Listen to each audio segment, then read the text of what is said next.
Hola, muy buenos días. Radio Subjetividad presenta Tres psicólogas en serie. En el capítulo 1, desmembrando la historia de Jeffrey Dahmer.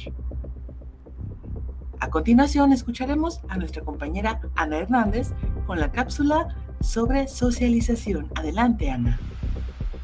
Muchísimas gracias, compañera Lupis. Hablaremos de la socialización de Jeffrey Dahmer. Jeffrey Lionel Dahmer fue un asesino en serie proveniente de Estados Unidos que mató a 17 personas en 1978 hasta 1991. También practicaba necrofilia y canibalismo. Dahmer nació el 21 de mayo de 1960 en Wisconsin, en la ciudad de Milwaukee. Jeffrey tuvo una infancia descrita por él como tranquila y apacible. Su núcleo primario estaba conformado por sus padres y su hermano menor. Era amado y se le proveía todo lo necesario para su educación. De pequeño se mostraba extrovertido y curioso. Sin embargo, ya que su padre era químico, este último tenía que trasladarse de locación junto a su familia, cosa que daba cierta inestabilidad a las primeras amistades de Jeffrey. Se instalaron finalmente en Ohio, donde pudo pasar su infancia y adolescencia. A los 10 años, Jeffrey se sentía atraído por la experimentación con animales. Llevaba a su patio cadáveres que encontraba en la carretera, los diseccionaba y los conservaba en formol. Todo marchaba bien, pero debido a que su madre padecía una enfermedad mental, al momento de criarlo, la unión no era completamente placentera. A sus 15 años, Dahmer ya era un alcohólico solitario. Este hábito le costaría el abandono de la universidad y la suspensión del ejército más adelante. En su secundaria, de vez en cuando, afirmaba que llamaba la atención de unos cuantos compañeros, debido a sus bromas, pero lo volvían a dejar de lado. De ser alguien gracioso y extravagante, fue introvertido y aislado. Sus pares lo consideraban como raro. Fue en estos años cuando Dahmer reconoció su orientación sexual. Era homosexual, misma que le causaba incomodidad, y lo que mantenía en secreto. Su sexualidad fue relacionándose con ira, llegando a entremezclarse con su más grande afición. Las disputas entre sus padres lo llevaron al divorcio, cuando él estaba por cumplir 18 años. Su padre se fue de la casa y su madre lo dejaba solo, retirándose de esta junto con su hijo menor. Dicho acontecimiento hizo que Dahmer desarrollara el miedo permanente a ser abandonado. Después de su primer asesinato a los 18 años, abandonó la casa familiar y se marchó a Miami sin decirle a su familia, pero se quedó sin dinero. Llamó a su padre, quien lo mandó a vivir con su abuela en Milwaukee.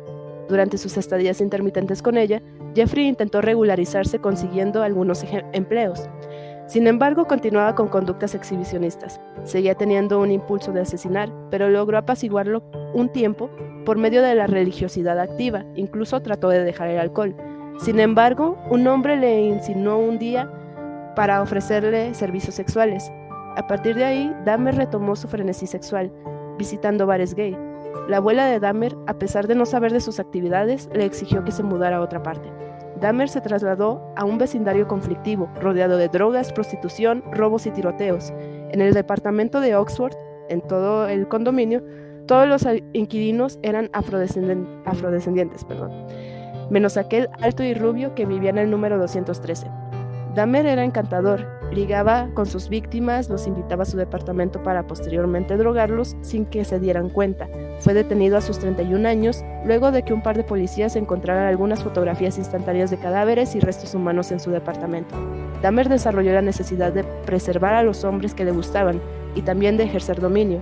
Admitía que se sentía solo y que añoraba compañía.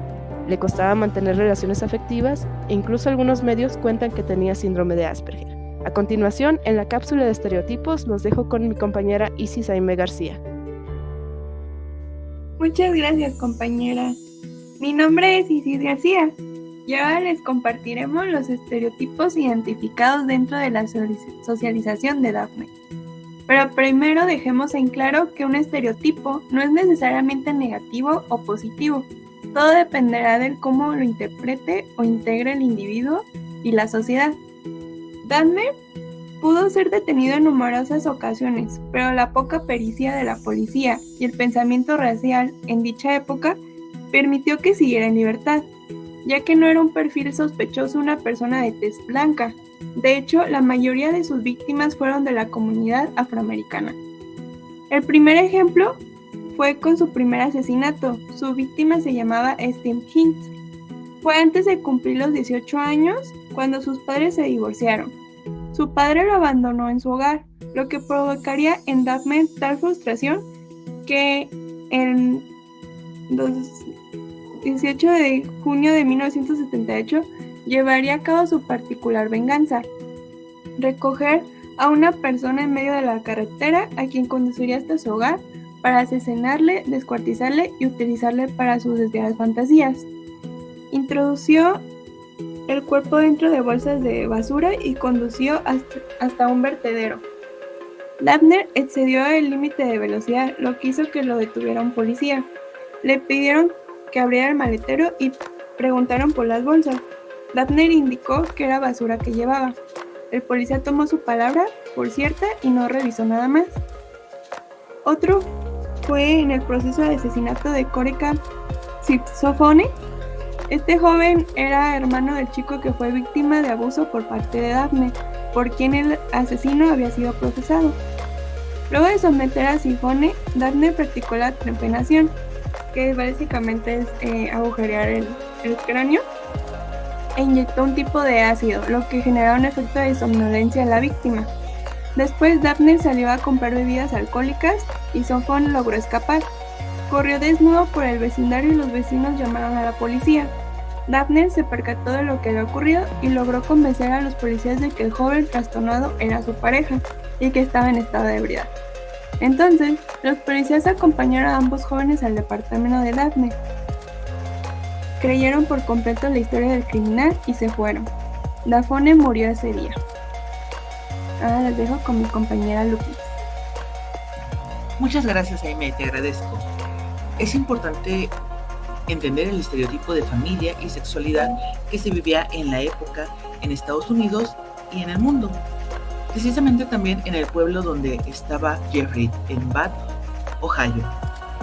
Orillando, por ejemplo, a Jeffrey a sentirse avergonzado, incómodo y hasta cierto punto asustado de sus preferencias sexuales.